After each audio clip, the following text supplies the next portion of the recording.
Hello, and welcome to another edition of the Education Report. I'm Charles Clapsaddle, Station Manager for Manatee Educational Television.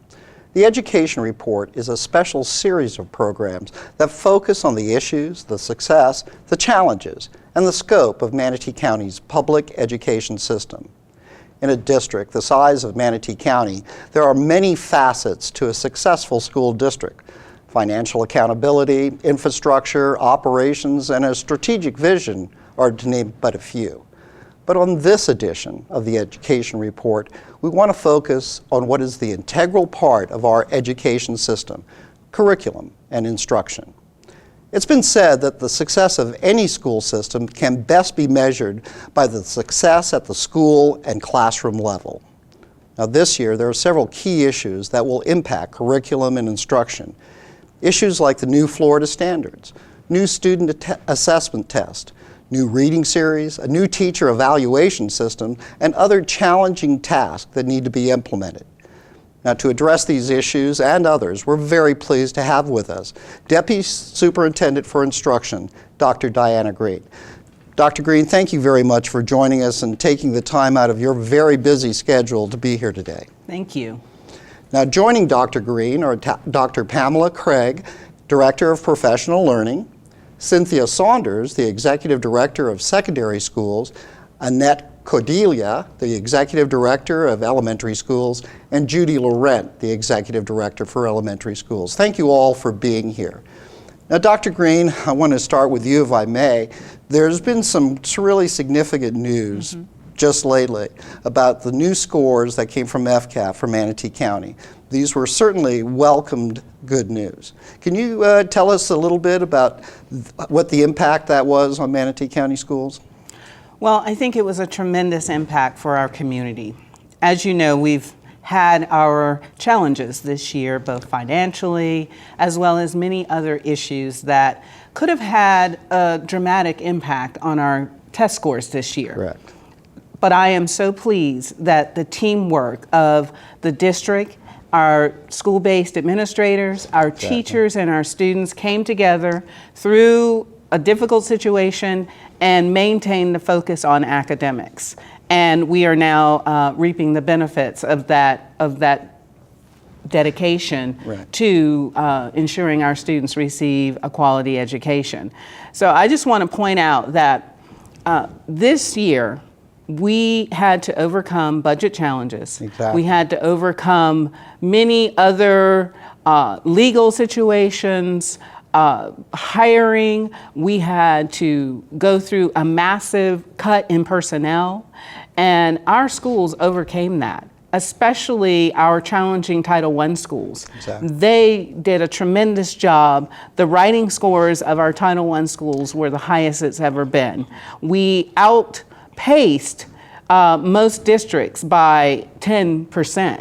Which is amazing. Amazing. We had 65% proficiency at the elementary level, which was just a tremendous effort on our teachers and our students and our school-based administrators. Well, it's a real tribute to, to the teachers and the team that's out there.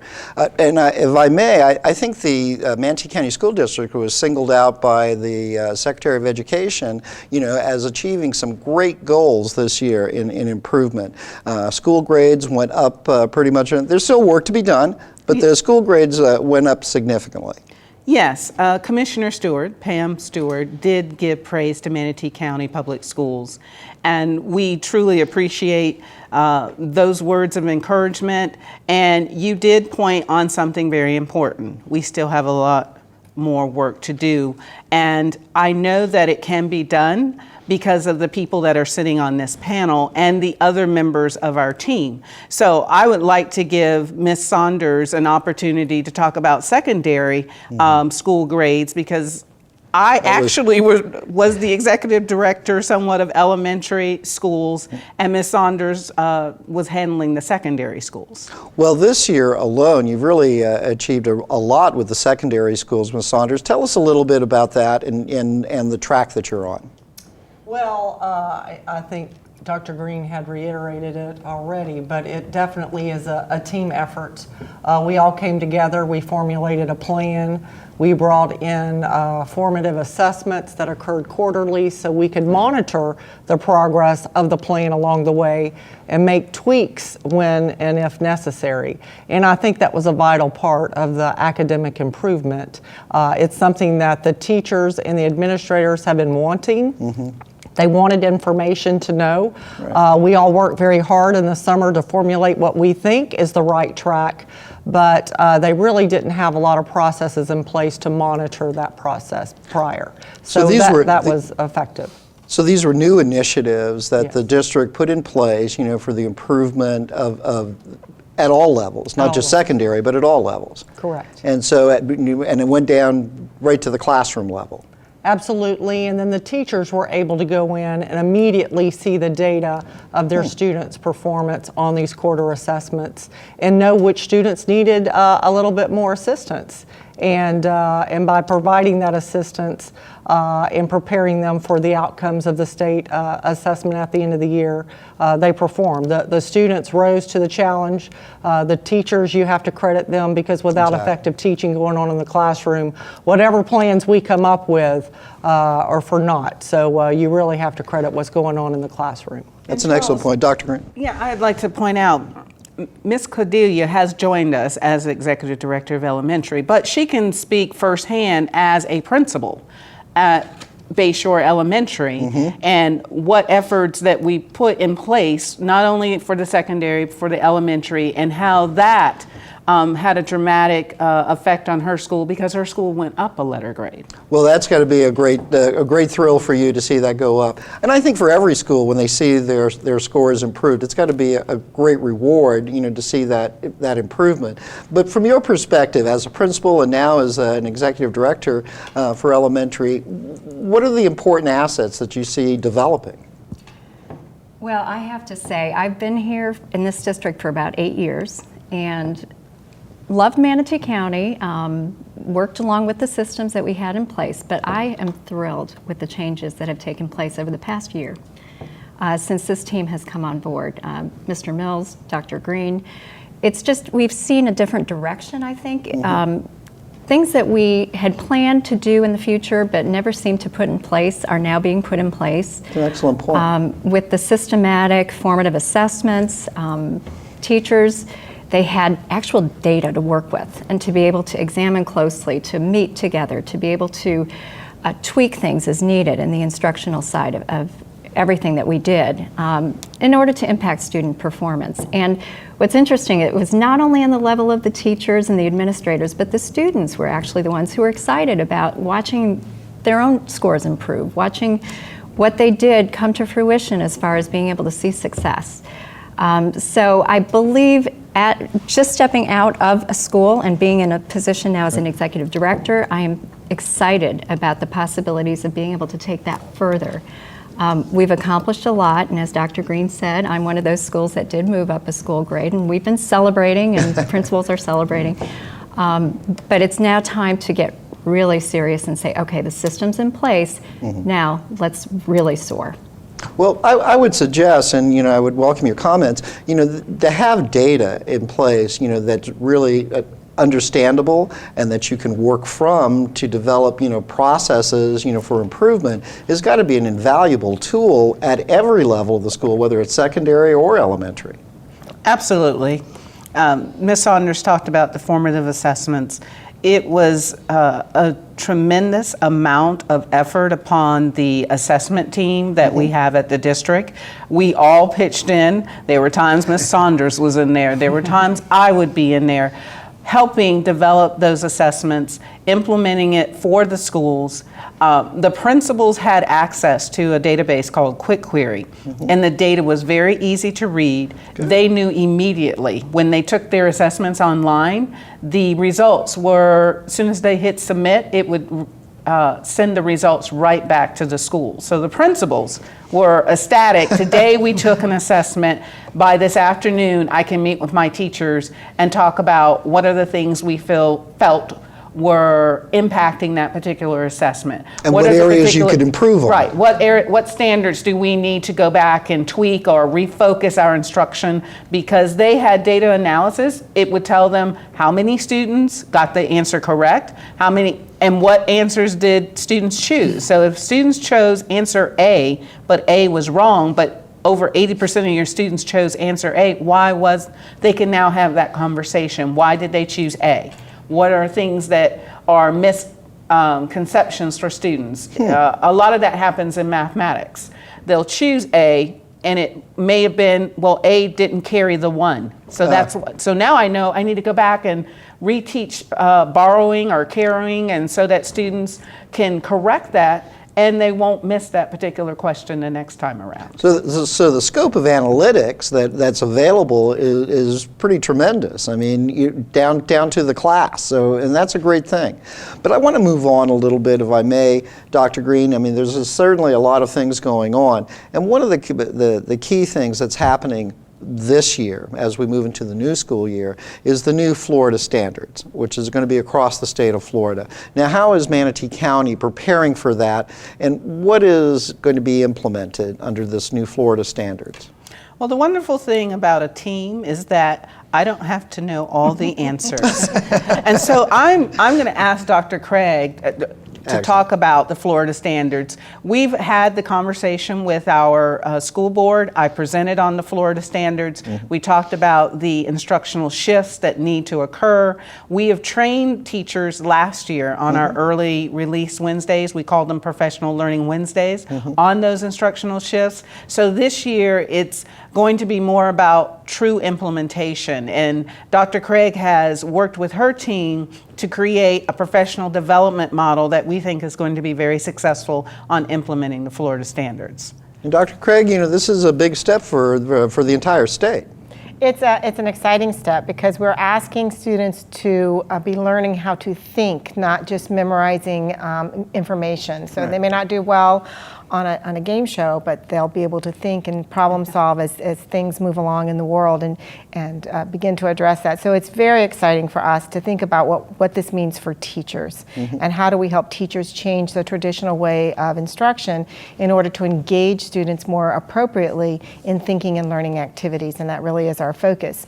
One of the big shifts is the implementation of literacy across all curricula. And what that means is that every teacher needs to include opportunities for students to read, to write, to think and respond, and then to build their academic vocabulary. So that is an emphasis that we are placing in every classroom. And we are also in the process now of rewriting all of our curriculum guides, our maps, our blueprints, our unit plans, so that they're more closely aligned with the new curriculum expectations, specifically in reading and in math this year, because those are the standards that have changed. And then what I'm very excited about is that we've adopted a new lead teacher program where we've asked principals to identify reading, math, and science and social studies teachers to come work with our team so that they can help not only in writing the curriculum guides, but also then go back and provide for their teachers examples of how this might look in instruction. That's a great so idea. that they're constantly meeting with us, then going back and meeting with the schools, so that there's a better line of communication, and then using some of that Professional Learning Wednesday time to meet with their teams, and then they can bring back to us the data of whether it's working or not, and then we can make immediate changes to where we see gaps in student learning.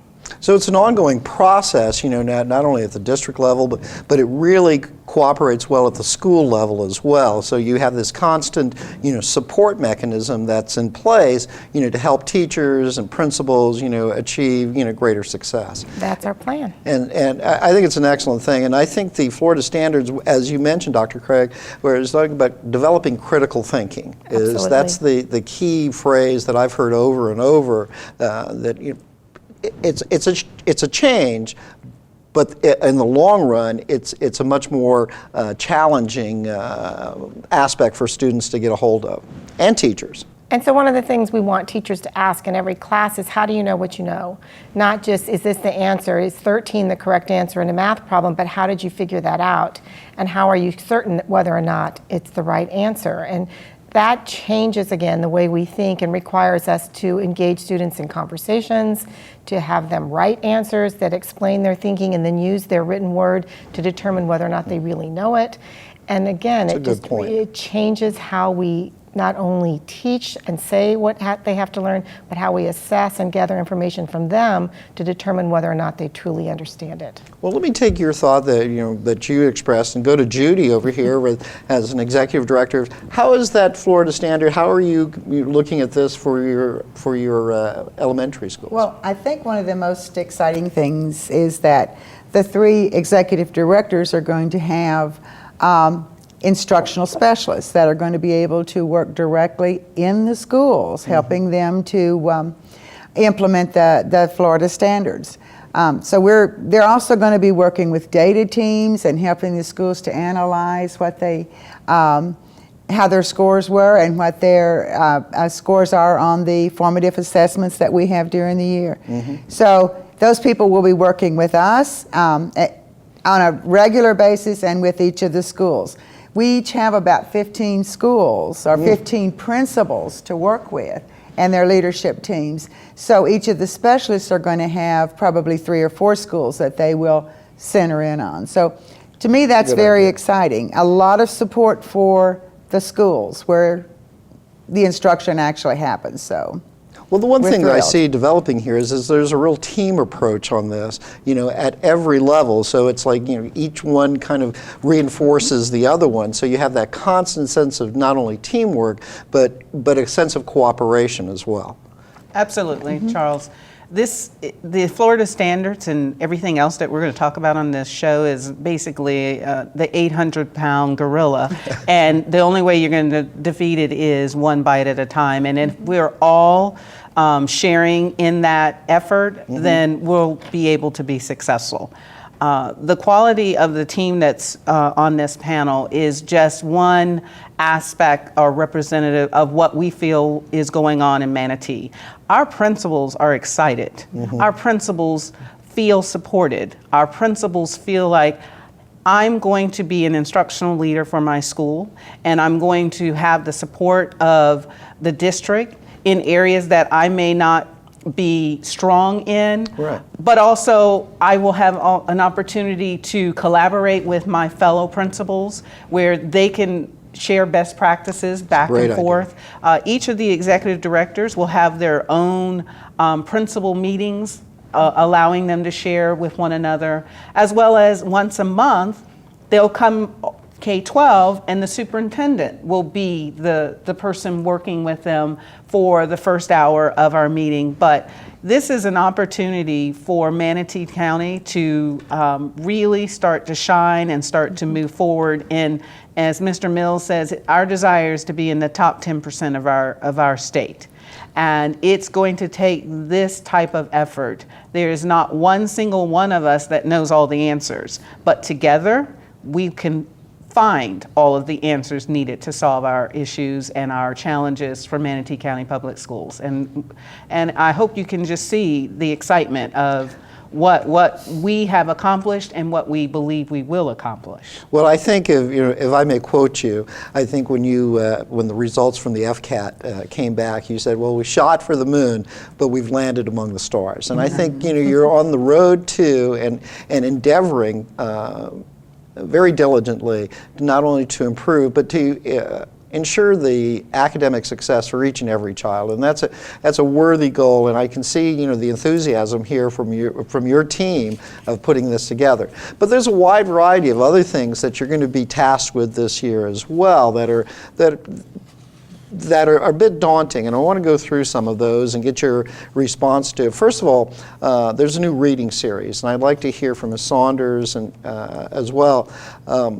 A reading series is part of the new efforts being made across the state. Now, what are teachers will get to teach on this new reading material? What does that consist of? Ms. Saunders? We will be implementing a new literature adoption for our elementary and middle schools for this year. And it is aligned with the new Florida standards. And the biggest shift and the biggest change for our English department or our reading aspect is the writing will be embedded in those language arts classes. Whereas in the past, when the state assessed at the end of the year, you had a reading test and then a separate writing test. So that is going to be the biggest change. And with this new literature adoption, we are able to embed those new skills within those components and to train and support the teachers so they're prepared for that new test that's coming. And do you still find for the elementary schools, this is a good portion to try to develop? Well, I think Ms. Cordelia? what's going to be very helpful for the teachers is that we've had roadmaps in the past. We've had just a plethora of different materials that have been used, but now with a new reading series, I think it's going to be refined more. I know Dr. Craig has a team working on taking what the publishers have developed as far as roadmaps are concerned and what we as a district need to do to tailor it to the needs of our schools in particular. So I think there's kind of that light at the end of the tunnel. Teachers have been asking for, all right, well, we understand, we love to use these materials, we have a great understanding of them, but now how do we put it all together again into something that's more systematic, where we can see where the end is, what the goals are, and be able to really graph that and walk through that whole process of what a roadmap truly should be with the materials available provided by the district. Judy, you had a comment? Yes, I think one of the other things that's really real exciting about the new reading programs and some of the other programs that we're trying to implement at this school district is that they are also good for acceleration of children. Parents can use them at home with their children, and children can work on them at different times during the day. So no child should ever be bored, and they should always be learning. So I think that's a real positive aspect of the materials that we are implementing for this year. And I think anything that's a tool for parents to be able to do at home with their children is a great asset, and I think that's a wonderful thing. But Dr. Green, you've got another challenge ahead of you. The FCAT's gone. It's no longer around. It's gone off to testing graveyard. But there's a new implementation process and a new testing thing. What's this new assessment about, and how is Manatee County going to fare with this? Well, the new assessment company is called AIR. It's not been given its official name yet. So for us, here are the things that I think are the takeaways. One, the move for it to be completely online. This year, 5th through high school will take the assessment completely online. A 5th grader, that means a 5th grader has to have typing skills, because it's not the simple click on A, or it's not that simple. They may have a writing portion inside their literacy, as Ms. Saunders talked about, inside their literacy piece, and we will need students to be able to type full paragraphs.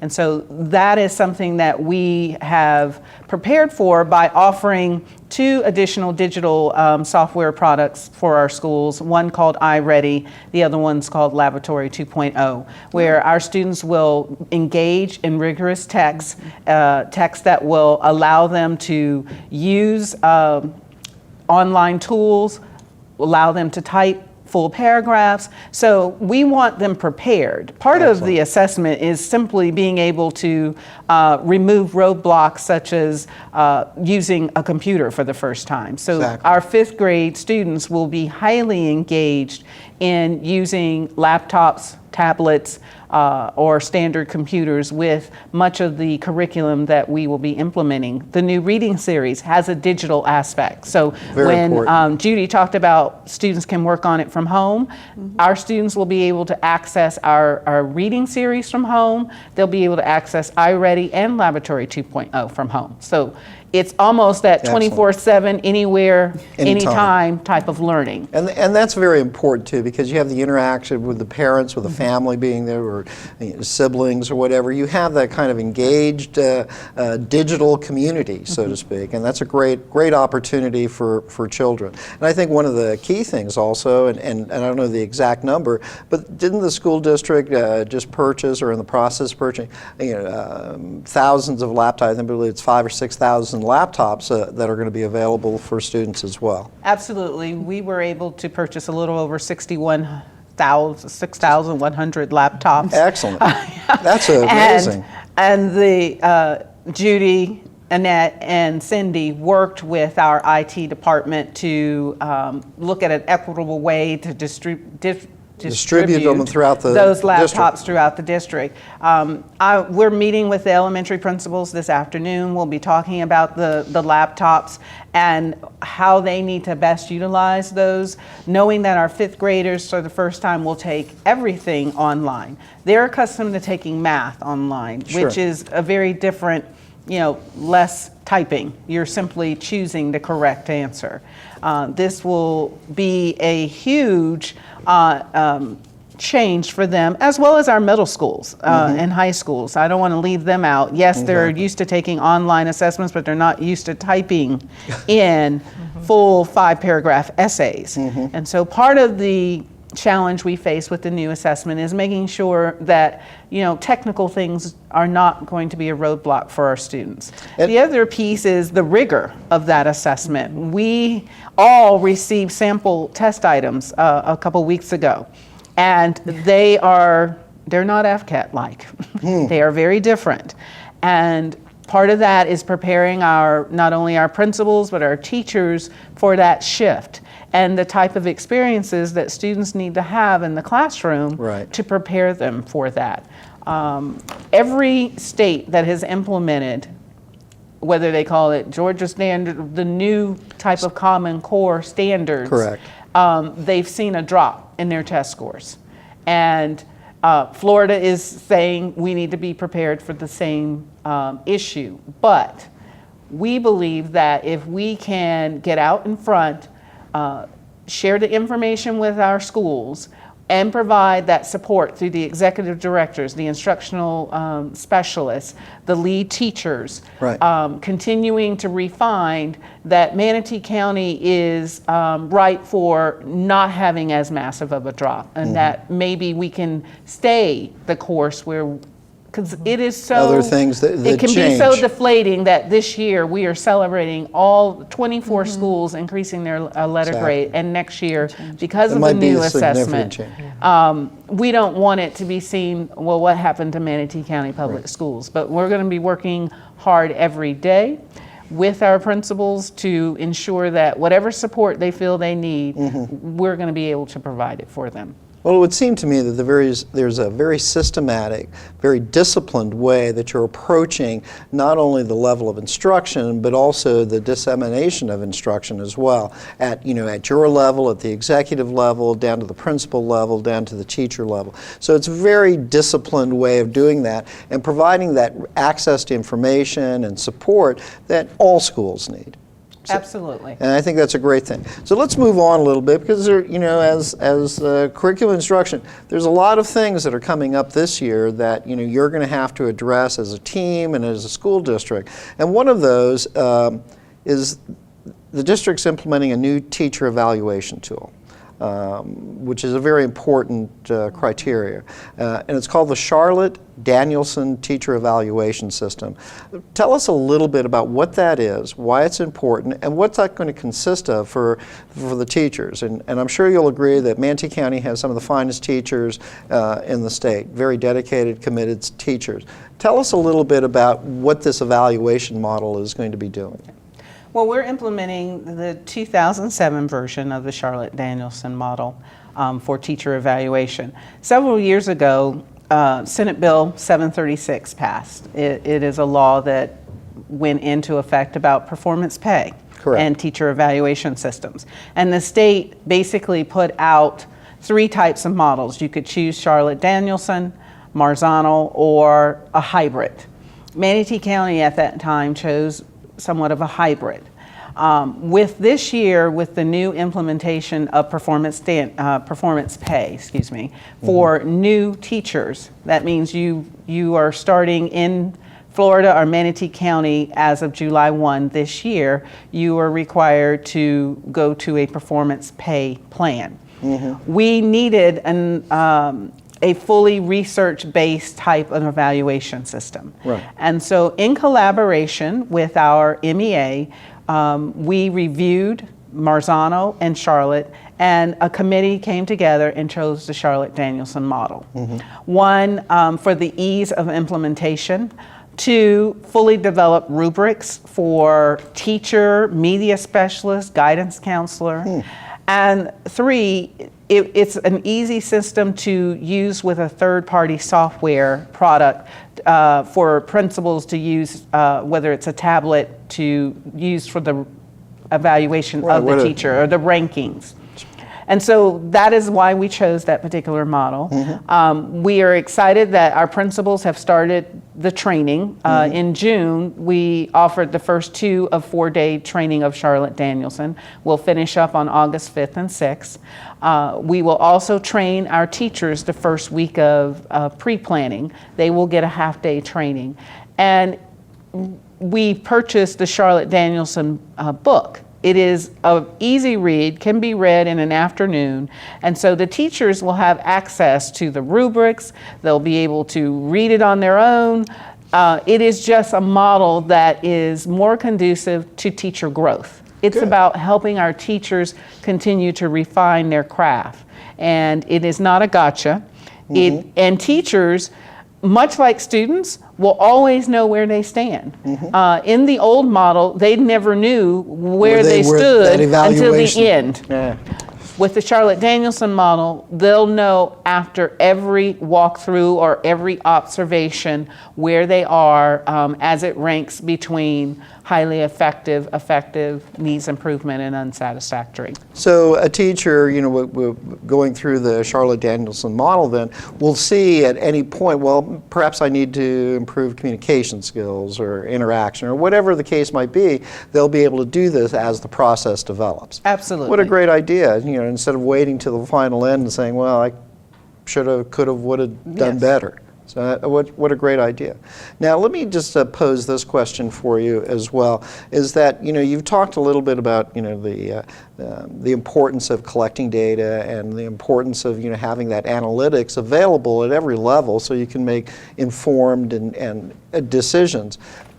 Recently, the school district has put together school data teams, and they're in the process of training. It's a very good idea, and I think Mr. Mills has talked about this is a critical importance, to collect data so there'll be data available, for determination of any kind of analyzing of issues.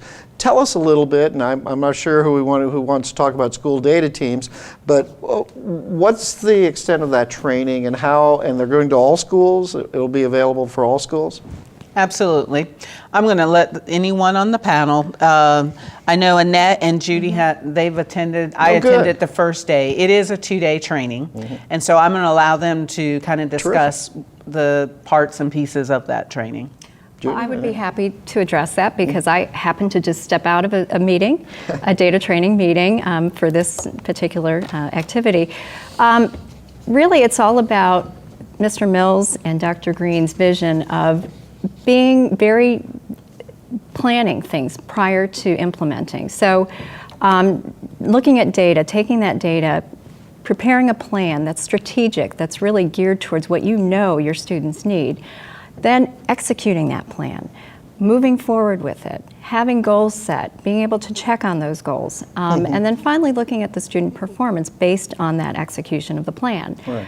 Our involvement as executive directors will be that we will have the honor of being able to work with those groups of data team members as well as the PLCs, which would be your teachers working together professionally, collaboratively, all the way drilled down to the teachers themselves working with the students again in a systematic way in which we're able to look at quarterly reviews. We will meet with them each quarter, which has already started, I know, on a high school level this past year, to make sure that we're moving in the right direction and to make sure that we're using the right materials, to make sure that we're doing appropriate things for, you had mentioned the kids who need the additional help or need the acceleration. So it's really making it more of a systematic way to do our business.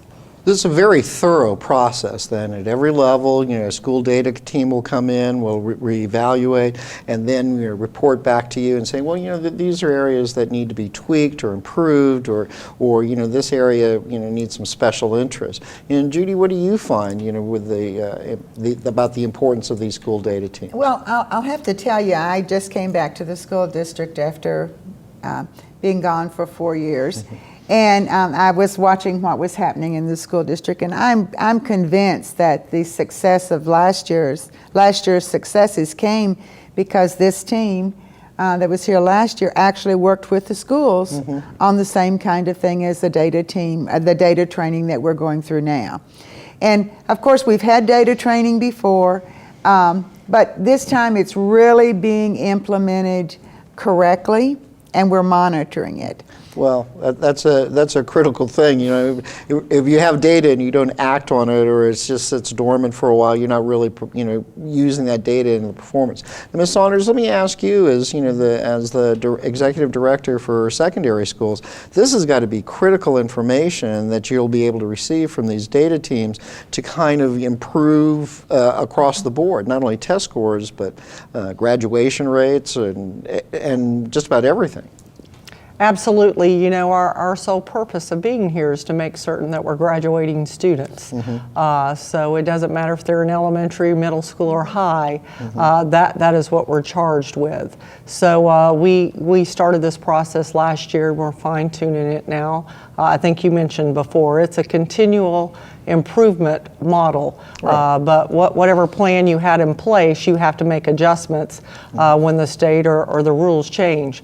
This year for the high schools, for the seniors to graduate, the game has changed. They will have to pass the algebra EOC on grade level, as well as FCAT 2.0 if they have not already, and also have to take an online course. Those are two new implementations that without a close monitoring system, we could have students fall through the cracks. So this is going to help us ensure that that does not happen. Well, and it's a great idea. And Dr. Craig, I would ask for a comment from you. With all of this going on, I think professional development has got to be critical, to augment and enhance, the work of all the staff. So, as you're putting this together, are you looking at professional development in particular to enhance your performance? Absolutely. In many ways, we are, with the lead teacher teams coming in, we will pull that quarterly data and look at what have we been doing in the classroom. Is it working? Do we need to address it or change it because we see gaps in student learning? So it'll certainly guide us in those directions, as well as looking at our teacher evaluation system and seeing where there are gaps that the teachers aren't performing as well as we would like or they would like. What can we do then under professional development to build some support for them as well? So all of this will be so closely intertwined and is a systemic way of addressing the best, what we can do best for our students. And what we can do best for our students is to help our teachers to do what's best for students. Well, which is a great idea. And I see a very systematic, very dedicated, very committed sense of purpose at all levels coming together to make Manatee County school systems succeed. Now, Dr. Green, I want to defer to you for one question because you brought it up about the state legislature, and this. So I'm going to defer to you, and I have a question. Now, each year the legislature approves new education legislation. One of the changes this year affects secondary schools. So between you and Cynthia, I want you to talk about those changes, how it affects that, and I'll start with you, Dr. Green. Well, she kind of touched on it a little bit, but probably the one I'll allow her to expand greatly on is the way our high schools will be graded. In the past, you had to get a certain percentage of points to be an A, a B, a C, or a D, or an F. And that is dramatically changing for our high schools. It will be increasingly more difficult to maintain an A, maintain or even become an A or B school because of that change. And so I'll allow Cynthia to kind of go a little bit more into that piece. But this would have to be also another show, Senate Bill 850. Well, I'll it welcome you has back to any time. pages that affect high school. So Ms. Saunders can kind of touch a few highlights, some of the things that she just had a meeting with high school principals about as these changes will truly impact what's happening with our students. Saunders? It's important that we understand the changes so that we have a plan to succeed with those. For all levels, the game changes. The bar will be risen, and it should. I mean, you know, they're expecting our level of learning to increase. Right now, for a high school grade calculation, you have to receive 70% of the allotted points to be an A. Last year, it was 66% of the points, so they're kind of inching. With that being said, out of a possible 1,600, again, all you had to have was 70%. Next year, the points reduced to 1,000, and you have to have 90%. Wow. So, but 90% will be the cut for elementary, middle, and high. It's going to look very different than what we're looking at right now. So that is why we are being very strategic with the implementation of the things we're doing. We are going to have to make some adjustments to prepare. Next year, none of the schools will receive a grade. You Right, kind of because get a there's that bye. year. In the fall, you will receive a mock grade based on what it will look like the following year. So we know it's going to be a little bit more difficult, which is why we have to be prepared and make the shifts and the supports in the school so that we can rise to the occasion. Well, one of the things that the school district should be very proud of is the preparation that they're doing in anticipation of these changes that are going to occur. So we know the changes are going to happen. So if you get it out in front of it a little bit, you can anticipate where you need to have your strengths involved. So we're kind of winding down here a little bit, and I have a couple other questions, and I want to direct this to Judy and Ms. Cordelia, if I may, as the implementation of the reading and language arts curriculum for elementary, and Ms. Saunders, it's also for middle schools as well. So can you talk a little bit about that and the importance of that and how this is going to impact Manatee County students? Well, I think one of the important things about it is that it is going to be focused on the new standards, or the Florida standards. It's also going to assist our schools in helping our children pass tests, pass the new assessments.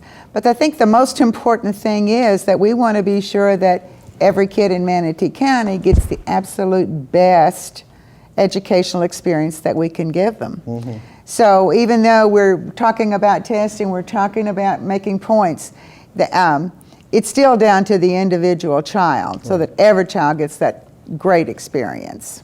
And I see that at every meeting and everything that from the top down and from the bottom up, that every teacher, every administrator, every person within the school board is really dedicated to that student. Ms. Cordelia, do you have a comment on these new language arts and reading curriculum for? Well, and I agree with Judy. The fact that there's more rigor, I believe, is important, and just being among the administrators as well as some of the teachers, what I keep hearing them say is kids are finally thinking about their learning, which means teachers are thinking about their learning as well. So it's that whole professional culture and environment that really has kind of seeped into the district at this point, the state with the standards, but also into our district.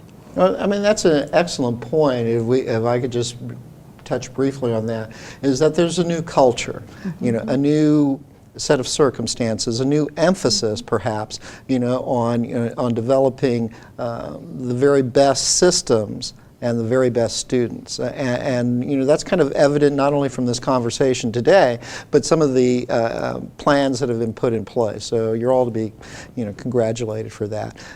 Unfortunately, we're running out of time, but I do want to kind of go around the table, if I may, and get some final comments. School is about a month away, a little over a month away. Families and students are enjoying themselves over the summer. What do you want to say to those students as they're coming back? What do you want families to know? What do you want those students to know? And as well, what do you want the community to know about the emphasis that this school district is placing on that child's success? And Judy, we're going to start with you and just go down the table. I think it's going to, what I'd like the families to know, or the parents to know, and the entire community. I've been in this community for almost 30 years and have been in the school system for 26 years of that. And I'm back because I truly believe that this is the direction Manatee County Schools should be going in. Manatee County should be very proud of its schools. It should be very proud of its public education. And I'm here to do everything that I can do to make sure that the children do get the very best possible education in the Manatee County Public Schools. Thanks, Judy. Ms. Cordelia, what do you, as the other executive director of elementary schools, what do you want this community to know, and families and students? Okay, well, I haven't been in the community quite as long as Judy has, but I've been here about 8 years. I just think it's important that families reach out to the administrators, the teachers of the schools, that they feel comfortable being able to come into those schools and ask questions. So I think it's all about communication. I know that there is a fear for some parents because they may not have had the best experiences in schools themselves. Break that barrier. Come in, become a part of the PTO, become a part of SAC membership. Help those administrators and teachers make decisions for your children. That's great advice. Ms. Saunders, you know, the director of secondary schools, it's a big job. What do you want those students to know as they come back from their summer break? Well, the principals are working very hard. They're preparing, hiring, and getting everything in place. But our commitment is to ensure they graduate from high school and we prepare them for the next level. Whether it's military, world of work, or off to university, that's what we're here for. And I can assure you that we're going to do everything humanly possible to ensure 100% of those kids get those opportunities. Thank you. Now, Dr. Craig, you know, one of the hardest jobs is that you have all the professional development for these principals and teachers and the lead teachers. You know, what do you want those teachers to know that are out there? You know, they're coming back. You know, how you're going to be able to support, enhance their job performance. I think what we want everyone to know is that our first focus is on the students. I have a motto that instructional delivery is dependent upon the needs of the students. And so as we collect data, whether it's testing data, student work, as we develop these plans for the curriculum maps, for the kinds of instruction and how we link that then to the teacher evaluation system to make sure we're getting the best practices, all of that is done to ensure and to monitor that what we're doing is best for kids. And that is the ultimate piece. It's about the kids. That's why we're here. I think that's a great comment. Now, Dr. Green, if I may say so, you've got a great team here of individuals, and this is just part of the team that you have available. But as you know, we've seen you speak out in the community. You're very eloquent. You know, speaking about the commitment and the effort that you're going to be putting forward. What do you want families and students and this community to know about, you know, from this point forward, where Manatee County School District is going to be going? Well, first, I want to say thank you. Thank you to our schools for a tremendous job that they've done this year. And I want to say thank you to our community. I have been welcomed here with open arms. I've been invited to a plethora of events and locations. So I just want to say thank you. And we've talked about a lot of curriculum issues and challenges that we're facing. But what I really want families to know is that school is still going to be a place that your children should feel safe, that they can have fun. I don't want to forget that we will still offer the arts, physical education. There are still many other things that make our children who they are, enhance their education experience. So I just need to say that we are going to offer a well-rounded education. We have been very blessed to implement a new staffing model this year, and so we feel very confident that our schools will be well supported, and that will mean that our children will be well supported, and that we are going to serve our 46,000 students, a lot of students. And parents, if you have not registered, please do so. come down to our Parent Information Center and get your young kindergartner or pre-K student, or if you're new to our community, Right. registered for school, because that makes it so much easier. Don't wait until you see the yellow buses driving by. And as Start I today. said, school's a little more than a month away. There's a lot of things. If you're new to the community and you have a young child and stuff like that, the Parent Information Center is a great place to do. It's a great resources that are available, and they'll take you through what the process is, to make your child ready for school. Absolutely. And one thing we didn't touch on, but perhaps we could do that in another program, is the importance of early childhood learning. And that's a critical thing that perhaps we can invite you back at another. Well, we'd invite you back at any opportunity to talk about something, because I think this is a great panel. I think this is good for the community to know not only the plan and the strategic vision that you have for the success of every child, but also the caliber and the quality and the commitment of all of you to make sure that the education in Manatee County remains that first-class effort. So again, thank you all for joining us. Dr. Green, thank you so much for taking the time out, what I know is a very busy schedule, for joining us on this discussion on the education report. And the invitation is out there anytime that you have an issue or a subject that you want to emphasize for this community. We'd be more than happy to welcome you back at any time. Thank you very much. Thank you. And thank you for joining us on this very special edition of the Education Report.